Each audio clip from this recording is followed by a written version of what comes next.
বন্ধুরা, আসসালামু আলাইকুম। কেমন আছেন আপনারা সবাই? আশা করি আল্লাহর অশেষ রহমতে সবাই ভালো আছেন। আপনাদের দোয়া এবং ভালোবাসায় আলহামদুলিল্লাহ আমিও অনেক ভালো আছি।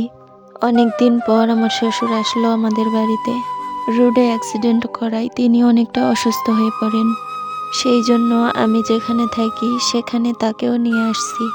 তো যাই হোক, শ্বশুর বলে কথা, ভালো মন্দ আয়োজন তো করতেই হবে। সেই জন্য আমার আব্বু বাজার থেকে গরুর মাংস নিয়ে আসলো 1 কেজি। অন্যদিকে বাড়িতে পালা একটা দেশি মুরগা জবাই করে নিলাম আমার আব্বুর থেকে। মুরগিটা জবাই করে নেওয়ার পর বসে বসে মুরগিটা পরিষ্কার করতেছিলাম আর আমার শ্বশুরের সঙ্গে গল্প করতেছিলাম। আজকে শুধু আমার শ্বশুর একাই আসেননি, আমার শ্বশুরের সঙ্গে আসছে আমার যা, আমার দেবর। এখানে আমার শ্বশুরবাড়ির সবাই আছে, শুধু আমার জামাই নাই। আপনাদের একটা কথা বলতে ভুলেই গেছি যে আমার যা প্রেগনেন্ট, 7 মাস চলতেছে। সেই জন্য ভাবলাম আমার বাড়িতে আসছেই যতক্ষণ এই সুযোগে তাদের একটু স্বাদও খাওয়াইয়া দিই। তো যাই হোক, বড়লোকদের মতো তো আর বড় অনুষ্ঠান করে স্বাদ খাওয়াতে পারবো না, এই জন্য খুব সাধারণভাবে শুধু 7 পদের মিষ্টি আনালাম। আমরা গরিবরা এই ছোটোখাটো বিষয়গুলো নিয়ে আমরা অনেক খুশি থাকি।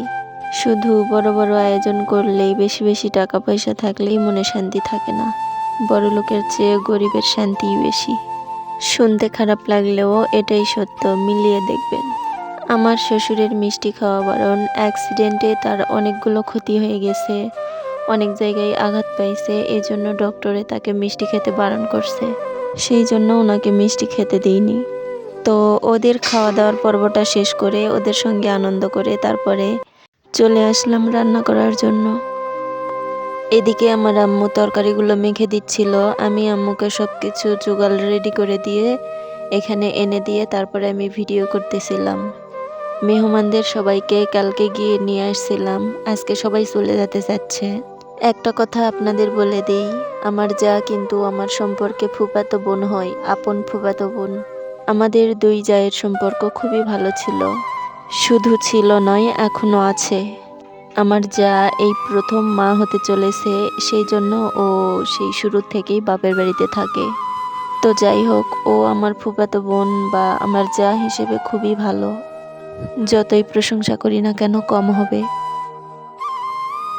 আজকে ওরা থাকবে না, চলে যাবে। সেই জন্য ভাবতেছিলাম তাড়াতাড়ি রান্নাগুলো শেষ করে ওদের সঙ্গে একটু সময় কাটাবো।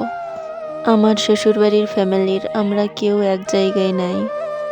আমার যা প্রেগনেন্ট, সেই জন্য ও ওর বাপের বাড়িতে আছে, ওর জামাই বাইরে থাকে, আমার জামাইও বাইরে থাকে, আমি আমার বাপের বাড়িতে আছি। তো যাই হোক, আমরা মেয়ে মানুষ, আমরা সব কিছু প্রকাশ করে বলতে পারি না। আমাদের ভবিষ্যৎ নিয়ে আমরা ভয়ে চলি, কারণ আমরা সব সময় অন্যের অধীনে থাকি। আর ছেলে মানুষরা সেটা তো আর বলতে নয়, সবাই জানেন।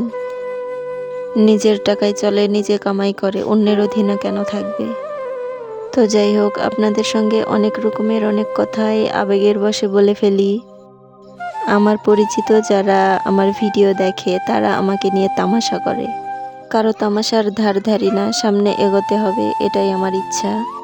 আপনারা যারা আমার ভিডিওগুলো ভালোবেসে দেখেন তারা আমার জন্য দোয়া করবেন। অনেকগুলোই কথা বলে ফেললাম, যদি কিছু ভুল বলে থাকি তাহলে দয়া করে ক্ষমা করে দিবেন। আজকের ভিডিওটি এই পর্যন্তই। সবাই ভালো থাকবেন, সুস্থ থাকবেন। আমার শ্বশুরের জন্য, তার ফ্যামিলির জন্য সবাই দোয়া করবেন। ভিডিওটি কেমন হয়েছে দয়া করে কমেন্টে বলে যাবেন। আজকের মতো এখানেই বিদায় নিচ্ছি। সবাই ভালো থাকবেন। আল্লাহ হাফেজ।